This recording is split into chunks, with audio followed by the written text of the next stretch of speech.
Welcome, everyone. Today, we're embarking on an exciting, comprehensive journey through Rich Dad, Poor Dad by Robert Kiyosaki. This isn't just a summary. It's a deep dive, chapter by chapter, to unearth the book's core wisdom and translate it into actionable strategies for your financial well-being.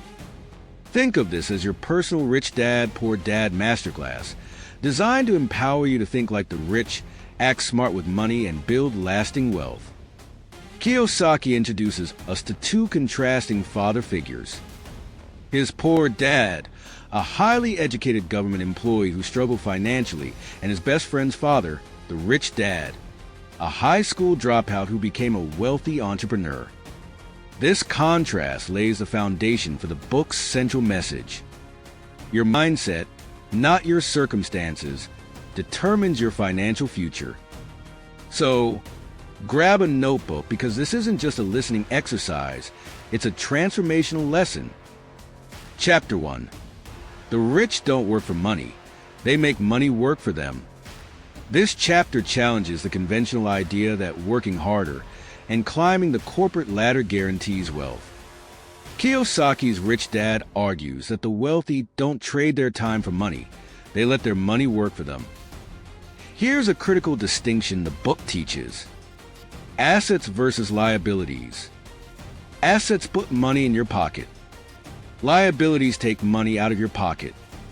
Many people fall into the trap of buying liabilities, mistaking them for assets. For example, they purchase a new car or an expensive house and assume they're building wealth. But these assets require ongoing expenses like maintenance, taxes, and loans, which drain their cash flow. Let's expand this with a real-world example. Take Emma and James, who both earn $5,000 a month. Emma buys a car for $40,000, financed with a loan, while James uses $40,000 as a down payment on a rental property. Emma's car depreciates in value, but James's property generates $1,000 a month in rental income. Over time, James builds wealth, while Emma faces mounting expenses. The lesson here is to focus on acquiring income-generating assets like stocks, real estate, or businesses. Passive income isn't a luxury, it's the foundation of financial independence. Kiyosaki emphasizes that this isn't about avoiding work. It's about building systems that work for you. The takeaway? Shift your mindset. Instead of working for money, ask how your money can work for you. Chapter 2. Why teach financial literacy? Because schools won't. Our traditional education system teaches us to memorize historical dates or solve algebra equations, but it rarely equips us to navigate the complexities of personal finance.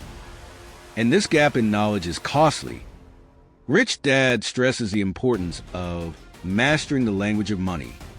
Financial literacy isn't just about saving money. It's about understanding concepts like accounting, investing, and market dynamics. Here, Kiyosaki introduces the cash flow quadrant, which categorizes income sources. 1. E. You work for someone else.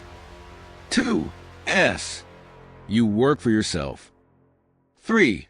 B. You own a system that works for you. 4. I. Your money works for you. Most people spend their lives stuck in the E or S quadrants, exchanging time for money. But the path to financial freedom lies in transitioning to the B and I quadrants, where systems and investments generate wealth independent of your labor. Practical tip. Start by tracking your finances. Use a simple spreadsheet or apps like Mint or Enab to categorize your spending and identify areas to cut back. Then, funnel those savings into assets like index funds or a side business. Chapter 3. Mind your own business, building your financial foundation. Kiyosaki advises readers to think beyond their day jobs and focus on building their own wealth-generating systems. This doesn't mean quitting your job immediately, but developing a side hustle or investing in assets that grow over time. Take the story of John, a teacher who started flipping houses on weekends. Over 5 years, he built enough wealth to leave his teaching job and focus on real estate full-time. His journey wasn't about abandoning stability. It was about creating stability on his own terms. Practical takeaway: start small. Invest in books, courses, or mentorships to learn about areas like real estate, stock trading, or starting a business. Then, take calculated risks to build assets that can grow. Chapter 4: The History of Taxes and the Power of Corporations. Understanding the game. The wealthy play by a different set of rules, not because they cheat, but because they understand the system. This chapter dives into how the rich use corporations to minimize taxes legally.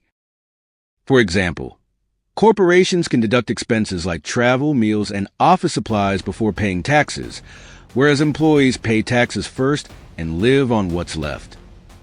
Rich Dad taught Kiyosaki the power of earning, spending, and then being taxed through corporations. Actionable advice: consult a tax professional to explore options like starting an LLC for your side hustle. Even if you're not rich yet, understanding tax laws can save you thousands. Chapter 5: The Rich Invent Money, Creating Opportunities. The rich don't wait for opportunities, they create them. This chapter emphasizes financial creativity and spotting potential where others see obstacles. Consider this. During an economic downturn, while many panic, savvy investors see opportunities. They buy undervalued assets, like real estate or stocks, at bargain prices and hold them until the market recovers. The lesson here? Develop the mindset of a problem solver. Instead of saying, "I can't afford this," ask, "How can I afford this?" Chapter 6: Work to Learn, Don't Work for Money, Investing in Yourself. Rich Dad advises young people to focus on learning skills, not just earning a paycheck. Transferable skills like sales, marketing, and management will pay dividends in any career or business venture. Take Sarah, a graphic designer who took a part-time sales job to improve her communication skills. That experience helped her pitch clients confidently, doubling her freelance income within a year. The takeaway? Treat your early career as a classroom. Prioritize growth over immediate rewards. Chapter 7: Overcoming Obstacles, The Inner Game of Wealth. Fear of failure, doubt, and bad habits often hold us back from financial success. Kiyosaki shares that every wealthy person he knows has faced and overcome failures. One way to overcome fear: take small, calculated risks. Start by investing a small amount in the stock market or launching a small side hustle. Even if you fail, the experience is invaluable. Chapter 8: Finding Opportunities, Where to Look. Opportunities don't come with neon signs. Kiyosaki advises readers to network with like-minded individuals, attend seminars, and stay curious about the markets. For example, join local investment groups or online communities like Bigger Pockets to learn about real estate. These platforms provide insights and connections that can lead to deals you'd never find alone. Chapter 9: Giving Back, The True Meaning of Wealth. Kiyosaki concludes with a profound truth. True wealth is about impact. Whether it's mentoring others, donating to charities, or volunteering, giving back creates a legacy that transcends financial success.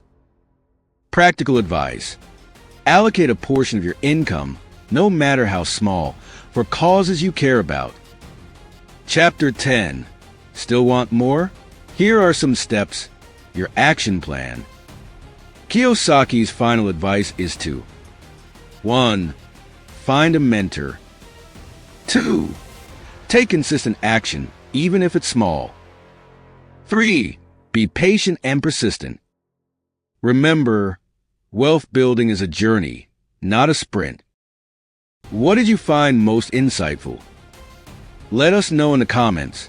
Don't forget to like, subscribe, and hit the bell for more in-depth financial insights. Thanks for watching. You are amazing.